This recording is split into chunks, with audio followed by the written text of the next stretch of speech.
안녕하세요. 좋은 아침입니다. 오늘은 2021년 1월 14일 목요일 아침입니다. 안실교과 새벽기도에 참여하신 여러분들을 진심으로 환영합니다. 저는 nep학교회를 섬기는 정선옥이라고 합니다. 먼저 기도드리고 목요일 교과 내용을 살펴보도록 하겠습니다. 기도하겠습니다. 하늘에 계신 저희들의 아버지, 하나님의 약속으로 인하여 감사를 드립니다. 우리와 함께 하시는 하나님, 우리가 어떠한 상황에 처하든지 우리와 동행하시는 하나님, 오늘도 우리와 함께 하시는 하나님으로 인하여 용기를 얻고 담대히 살아가기를 원합니다. 이 아침에도 우리와 함께 하심으로 우리의 마음에 하나님의 사랑을 부어주심을 인하여 감사를 드립니다. 하나님, 이 시간에 말씀을 펼칠 때에 주님께서 우리와 함께 하시고 하나님의 말씀을 통하여서 우리가 용기와 희망을 얻어서 이 땅에서 정말 담대한 그리스도인으로 사명을 감당하는 삶을 살 수 있도록 도와주시옵소서. 우리와 함께 하심을 인하여 감사드리오며 거룩하신 예수님 이름으로 기도드렸습니다. 아멘. 감사합니다. 오늘의 제목은 우리와 함께 계시는 하나님입니다.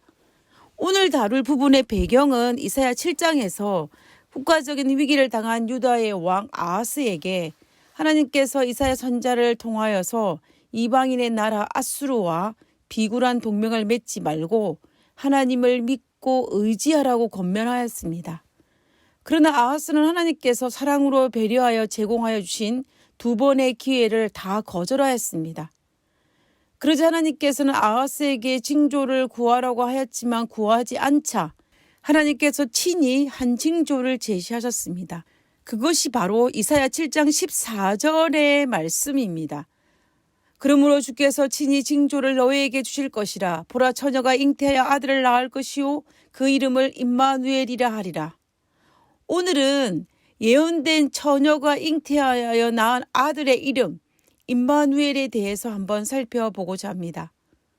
구약의 이름들은 모두 의미가 있습니다.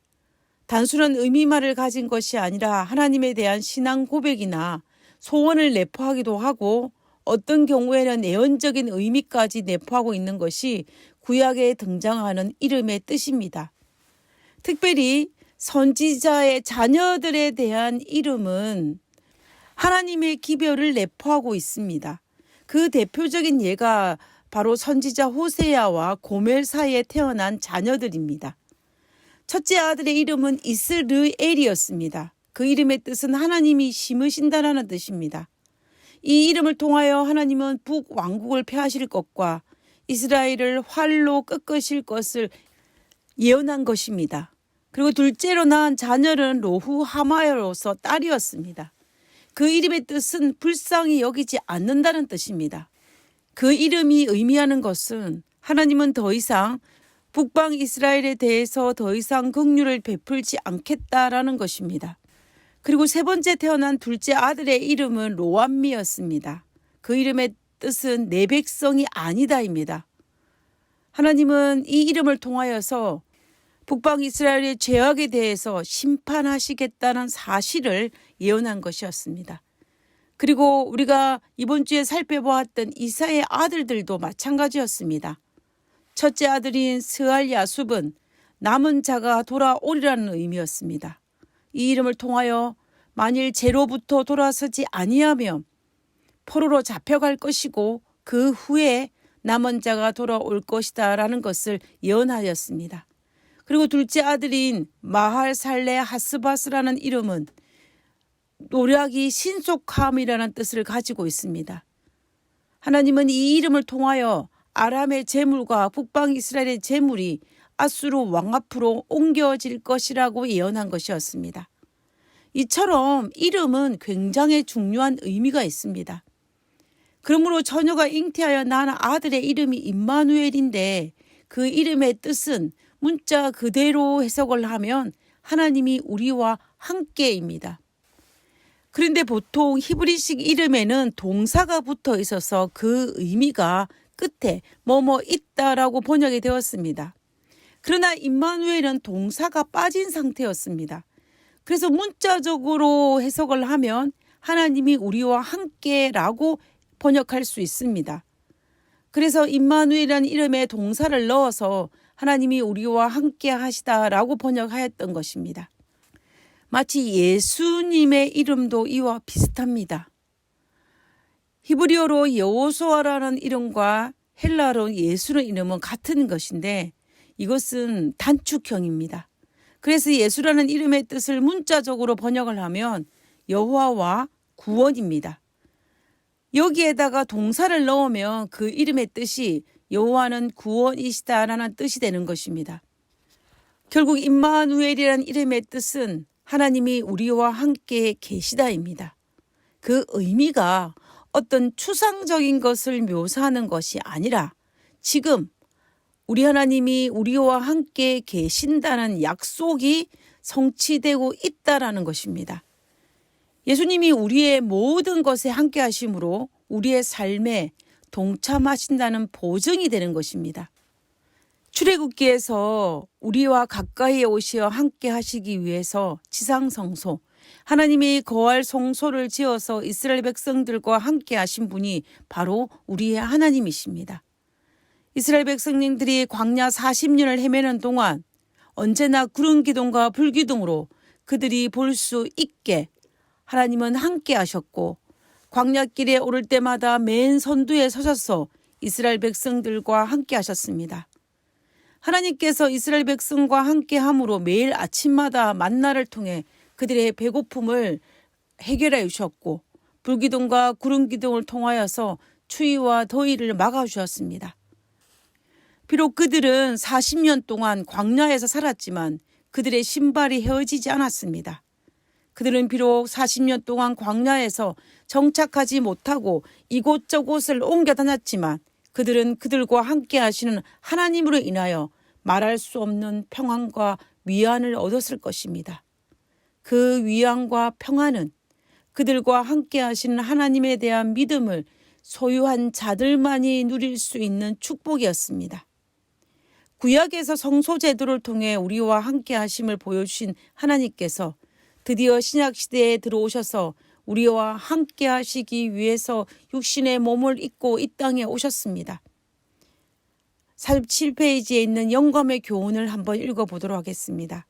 우리와 함께 계시는 하나님. 영원한 시대로부터 주 예수 그리스도는 아버지와 일체이셨다. 그분은 하나님의 형상이요 하나님의 위대하심과 위엄하심의 모습이며 그 영광의 광채이셨다. 그가 이 세상에 오신 것은 이 영광을 나타내시기 위함이었다. 그런 죄로 어두워진 세상에 하나님의 사랑의 빛을 드러내시려고 곧 우리와 함께 계시는 하나님이 되시려고 오셨다. 예수님은 죄로 어두워진 이 세상에 하나님의 사랑의 빛으로 우리와 함께 계시기 위해 오셨다는 것입니다. 우리가 이 사실을 안다면 출애굽 시대의 성소에 비치는 쉐키나의 영광의 흔적인 구름기둥과 불기둥을 바라보면서 마음의 위안과 강력한 하나님의 임재의 보정으로 마음의 위안을 얻었습니다. 그리고 신약시대에 이 땅에 오신 예수님을 통해 동일하게 위안과 임재의 보정을 얻었습니다. 그리고 지금 2021년도를 살아가는 우리들도 예수님의 약속으로 말미암아 성령의 침례를 통하여 우리와 함께 계시는 예수님으로 인하여 하나님의 임재의 보증을 얻을 수 있습니다. 하나님께서 나와 함께 하신다는 보증만큼 우리에게 큰 위안이 되는 위안은 없습니다. 그러나 임마누엘의 이 보증이 당신의 백성에게 시련과 고통이 전혀 없을 것이라는 약속은 아니었습니다.